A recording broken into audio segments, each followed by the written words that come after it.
This question says the developer wants to enclose a rectangular grassy lot that borders a city street for parking.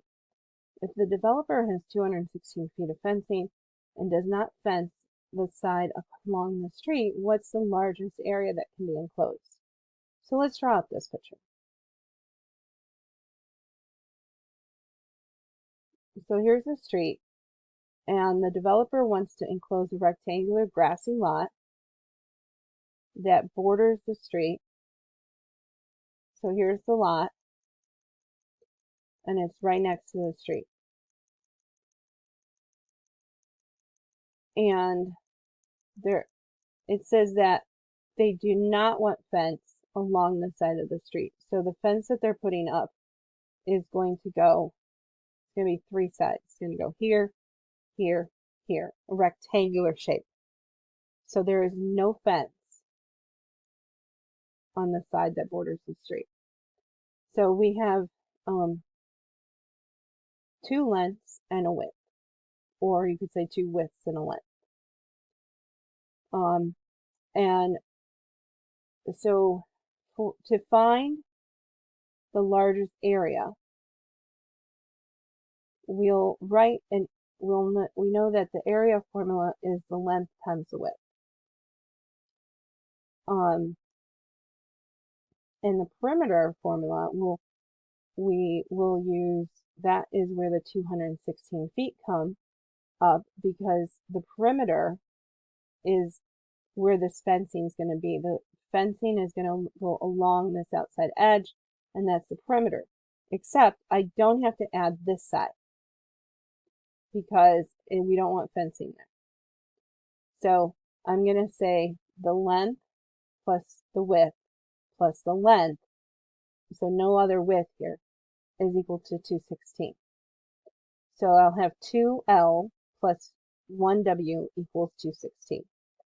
And then in order to find the maximum area, we're going to put this in terms of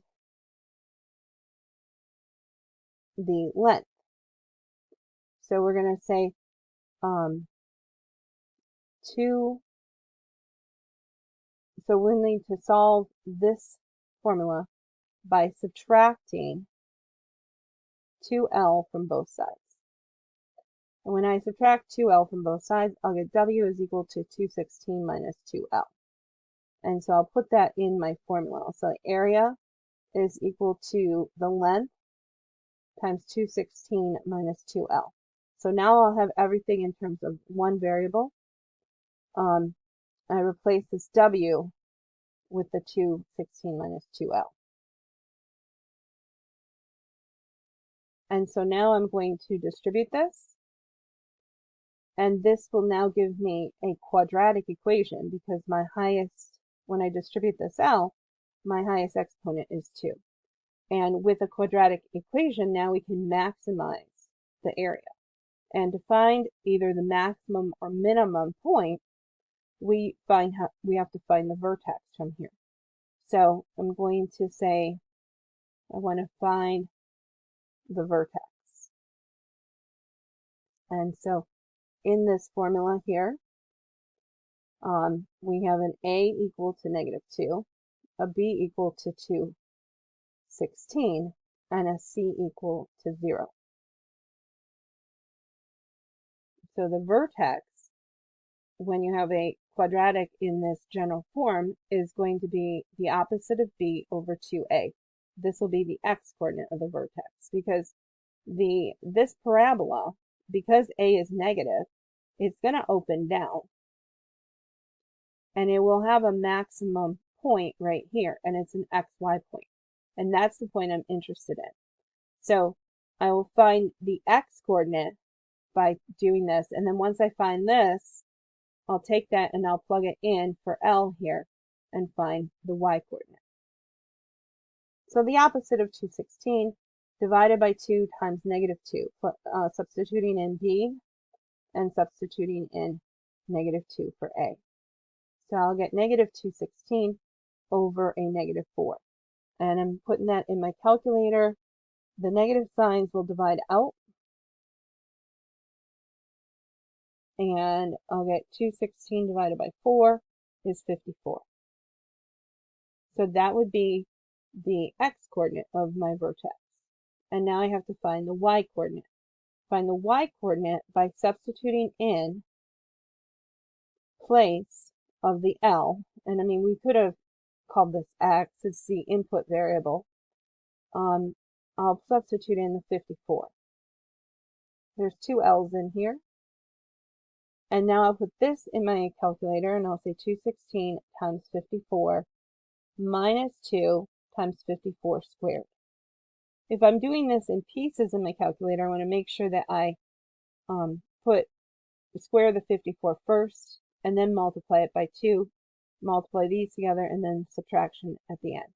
Putting it in your calculator all in one step, the calculator gives me 5,832.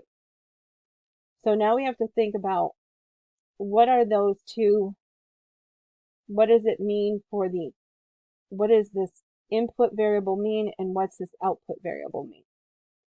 So if I go back to my equation, I've got an input variable. I'm going to highlight it. The input variable is L. So that's the length. That's this. So the 54 represents the length. And the output variable, there's two L's here, so I'm going to highlight both. And the output variable is A. That represents the area. So that 5,832 represents the area, and 54 represents the length.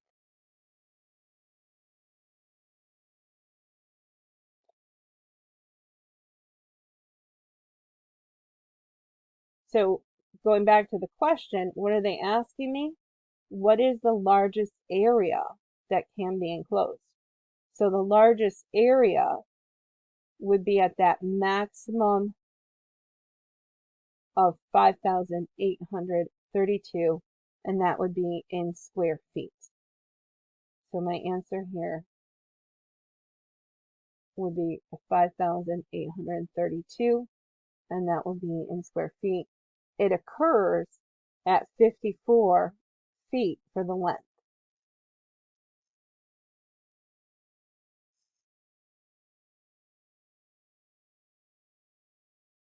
And that's how to complete this type of problem.